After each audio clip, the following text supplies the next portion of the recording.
Hi, I'm Timothy Chan. I'll be talking about my joint work with Qixing He on change-making and related problems.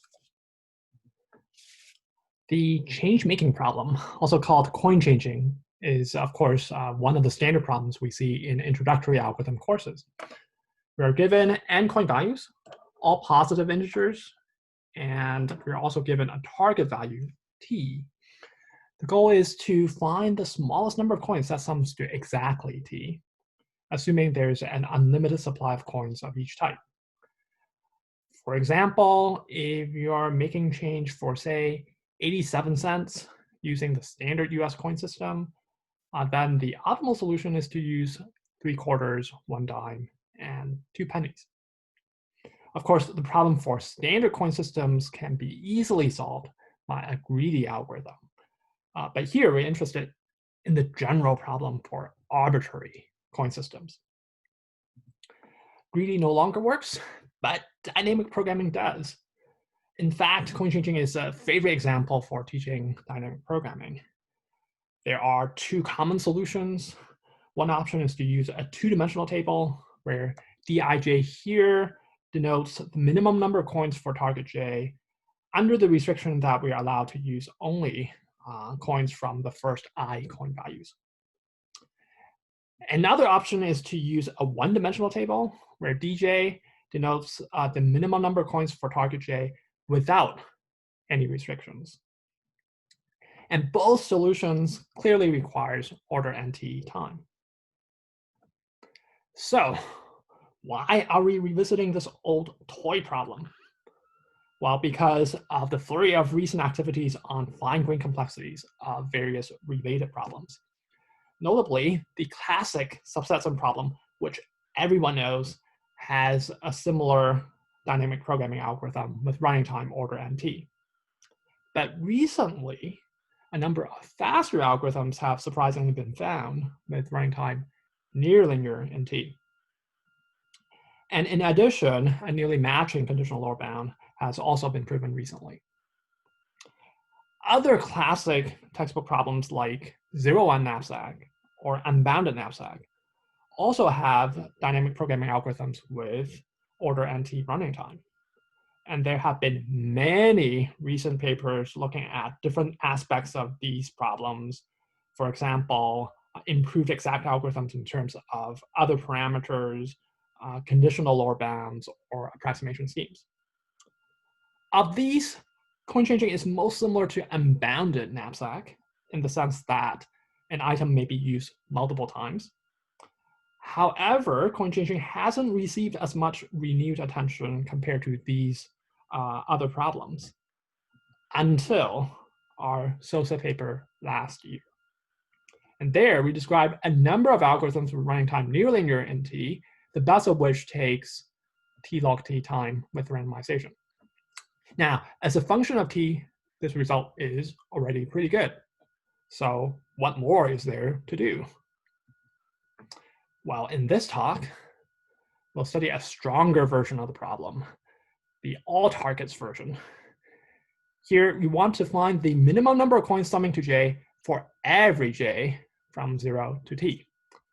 So the output consists of t answers rather than just one. This version of the problem is natural. In fact, the standard DP methods I mentioned actually were designed to solve this stronger problem. And the recent improved algorithms for subset sum also solve the corresponding all targets version. But unfortunately, not the algorithms from our recent SOSA paper on coin changing, which inherently only solves the original single target version. So an interesting question arises: what is the true complexity of the all targets coin changing problem? Recently, Brinkman and Kochiyamaka observed that there is an algorithm running in time near t to the 3/2. This was not published, but was cited in a recent ITCS paper by Lincoln, Pollock, and Vasilevska-Williams. And in the Lincoln et al. Paper, they proved fine-grained reductions and equivalences between a host of problems, one of which is a reduction from all targets coin changing to 3-sum. If 3-sum could be solved in truly subquadratic time, then all targets coin changing could be solved in better than t⁵ time.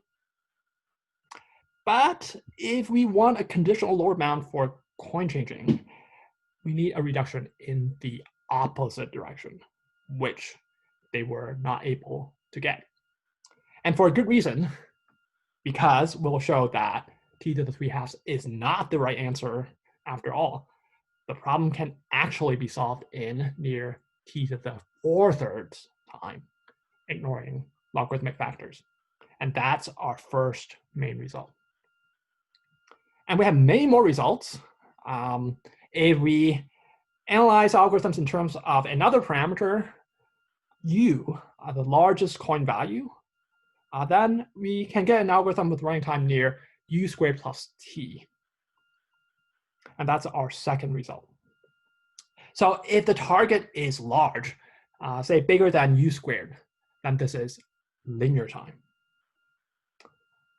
For our third result, we go back to the original single target problem and show how to improve our earlier t polylog t algorithm to run in u polylog u. Also, our u² plus t algorithm can be easily extended to solve the all capacities version of unbounded knapsack. Moreover, for the original single capacity version of unbounded knapsack, we give a new algorithm running in a time near n times u, which improves the standard NT algorithm by dynamic programming, as well as some recent order u² algorithm, since n is smaller than u. Finally, we have also applied our ideas for coin changing to get a new result on a string problem about finding minimum word breaks, which generalizes an earlier result by Brinkman et al. So in this talk, we obviously don't have time to describe all of these results, so I'll focus only on the first two. The other results are interesting too, so please read the paper. I particularly like the order NU algorithm for unbounded knapsack, which contains a really cool way of using the pigeonhole principle. So in the remainder of the talk, I'll first describe the t⁴ algorithm for all targets coin changing, followed that by the u² plus t algorithm. In particular, the u² plus t algorithm is quite beautiful and remarkably simple, but with a non-obvious analysis. So make sure you stick around to the end of the video and not miss this part. Okay, so before we present our t⁴ algorithm, let me first sketch the previous t⁵ algorithm. So the basic idea is to handle light coins and heavy coins differently. So call a coin value heavy if it's bigger than L0 for some parameter L0 to be set later. Call it light otherwise. For the heavy coins, observe that any solution can use at most T/L0 of them, obviously. What we'll do is increase the number of coins one by one. Let C sub k of j be true if there's a solution for target j using k coins. Then for j from 1 to T/L0, we'll compute C sub k from C sub k minus 1 using the formula shown here. And the main observation is that this expression is just a Boolean convolution. And so it can be done by FFT in T log T time. And the total cost of all these T/L0 convolutions would then be T/L0 times T log T. And that takes care of the heavy case. How do we handle the remaining light coins? Simple, by one of the standard DP algorithms. The old DP formula shown here does the job, assuming that the D array is preloaded with answers found from the heavy case. And since there are clearly at most L0 light coin values, each table entry here can be computed in order L0 time. So the total time is L0 times T. And finally, we set L0 to balance the cost from the heavy case and the light case. Setting L0 to be root t, we get t to the 3/2 as promised. Now, to improve t to the 3/2, our new algorithm will follow the same heavy versus light dichotomy, but we'll try to handle the light case more efficiently. Okay, and to do that, we'll need a subroutine about min plus convolution. The min plus convolution of two arrays A and B is defined by the expression shown here. And this is, of course, a variant of the standard convolution, but with addition replaced by min and multiplication replaced by plus. And it has been conjectured that min plus convolution requires new quadratic time. But the lemma here says that a special case can be solved faster, namely when one of the two arrays, B, is binary, in that it can only take on two possible values, say 0 or infinite. In this special case, the claim is that the problem can be solved in near m to the 3/2 time, where m is the array length. Note that in the binary case, the formula can be simplified to this expression shown in purple.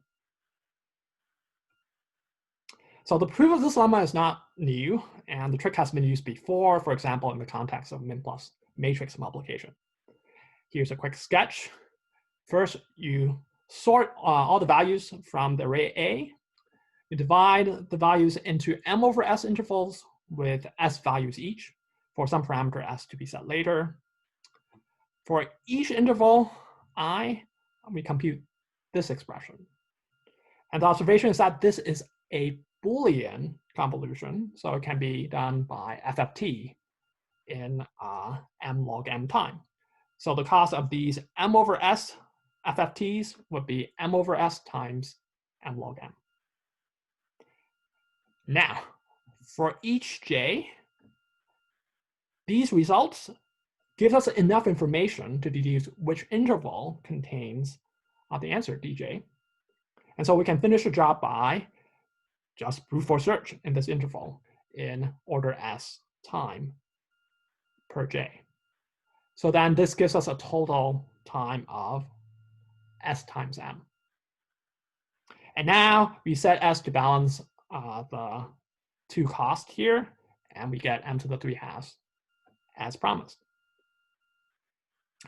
Now we are ready to describe our new improved algorithm.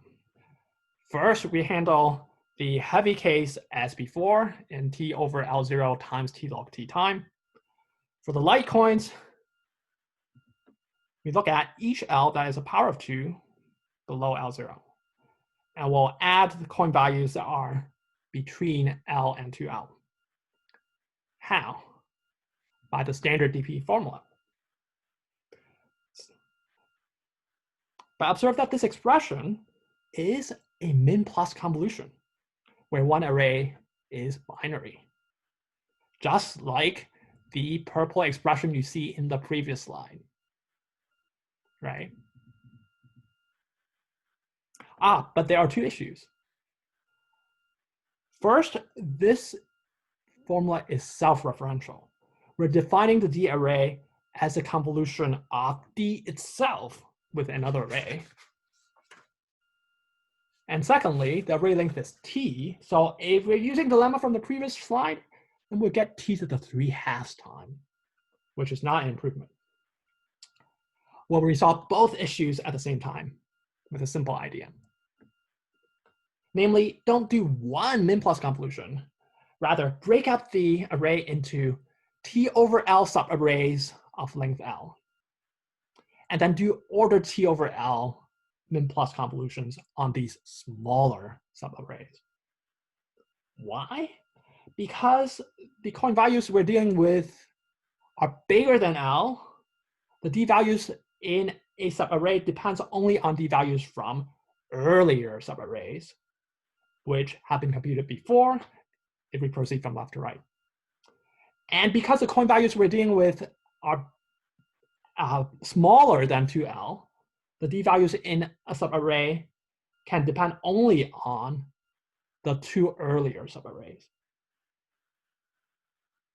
Now, the cost of these T over L min plus convolutions is, by our earlier lemma, T over L times L to the 3/2.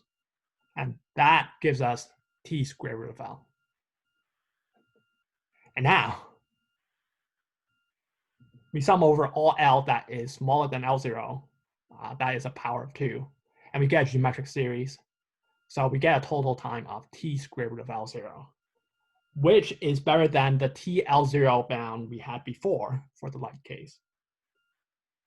And finally, we balance the cost of the heavy case and the light case by choosing L0 appropriately, namely L0 equals T to the 2/3, and out comes T to the 4/3, the bound we have claimed. Okay, so in the last part of the talk, we'll now describe our next algorithm, which runs in time near U squared plus T, where U denotes the largest coin value. As a warm-up, we begin with a simple observation that implies a weaker UQ plus T bound. The observation states this: if the target is large enough, specifically bigger than U squared, then it's always advantageous to use the largest coin, U. This observation may not be very well known, but it has been rediscovered several times. And the proof is by pigeonhole principle. And it's simple, so let's go over it quickly. Consider the sequence of coins used in an optimal solution, with duplicates included. Then the number of coins used must be bigger than U, since the target is bigger than U squared. Now, look at all prefix sums modulo U. There are more than U prefix sums, and so by pigeonhole, there must be two prefix sums that are identical mod U. Now, take the difference of these two prefixes. Then we get a subsequence with sum being equal to 0 mod U, i.e. divisible by U. So we can replace this subsequence with some number of copies of U. And since U is the largest coin value, the number of coins used must go down. And that's a contradiction. Okay, so with this observation, we can then reduce any target greater than U squared to below U squared. And so the standard DP algorithm with runtime NT would now run in NU squared time, plus an extra overhead term of order T. And since N is always at most U, this gives us UQ plus T. We'll now try to do better. To do better, we'll take a little detour and look at a well-known math problem known as the Frobenius problem. In fact, to many mathematicians, if you talk about the coin problem, they would probably be thinking of the Frobenius problem rather than our algorithmic problem. So the problem is this: given k coin values with GCD1, what's the largest number that cannot be represented as a linear combination of these coin values with non-negative integer coefficients? So for 2 coins, a closed form formula is well known and is an elementary number theory exercise. But for 3 or more coins, exact formula doesn't appear to be possible. A combinatorial bound was obtained by Erdős and Graham in the early 70s. They showed that any number bigger than 2U squared over k is representable. We'll describe how to use this combinatorial lemma to solve our algorithmic problem. And surprisingly, this hasn't been tried before to our knowledge, despite the fact that both the math problem and the algorithmic problem are about coin changing. In our application, we need to consider the general case where the GCD is not 1, but is D.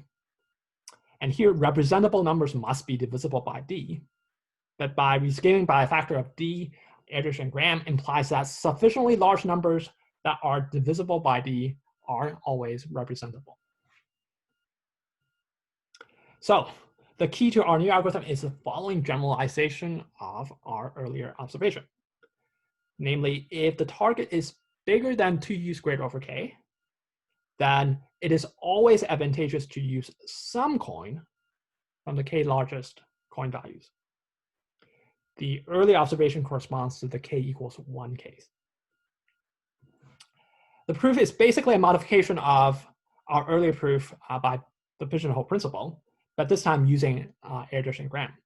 So I'll just quickly sketch the proof.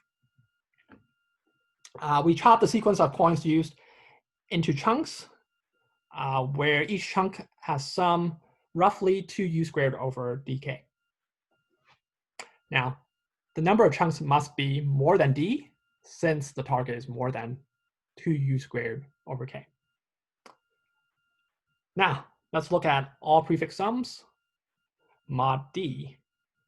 There are more than d prefix sums, so by pigeonhole, there must be two prefix sums which are identical, mod d. We now take the difference. We then get a subsequence with sum equal to 0 mod d, i.e. divisible by d. So by Erdős and Graham, we can then replace this subsequence with some combinations of copies of the k largest coin values. And since these are larger values, the number of coins must go down. And that's a contradiction. Okay, so now we are almost ready to reveal our new algorithm. But before doing so, it is convenient to rephrase the observation with a change of variable, letting j be 2u squared over k. If the target is j, then any optimal solution must use some of the 2u squared over j largest coin values. And with that in mind, we can now reveal our new algorithm, which is incredibly simple, just 3 lines. In fact, it's basically identical to the old DP algorithm using a one-dimensional table. The only difference is that in computing GJ, it suffices to take min over the 2u squared over j largest coin values. And that's it. That's the whole algorithm. Correctness follows immediately from our observation, and running time can immediately be bounded by a sum of u squared over j, which is a harmonic series. And we immediately get u squared log u, plus an order t overhead term. In fact, the order t term can be eliminated if an implicit output representation is sufficient. We will close with a few remarks. First, the u squared plus t algorithm we have just described can easily be extended to solve the unbounded knapsack problem. And there are many more interesting results that can be found in the paper, as I said. For open problems, I'll mention just 2 of the most obvious ones on all targets coin changing. First, can our t to the 4/3 bound be further improved? We have no idea how at the moment. Can we improve our u squared plus t bound and get something subquadratic in u? Perhaps a better understanding of the Frobenius problem or additive combinatorics could help, but we don't know how. And that's it. Thanks for watching.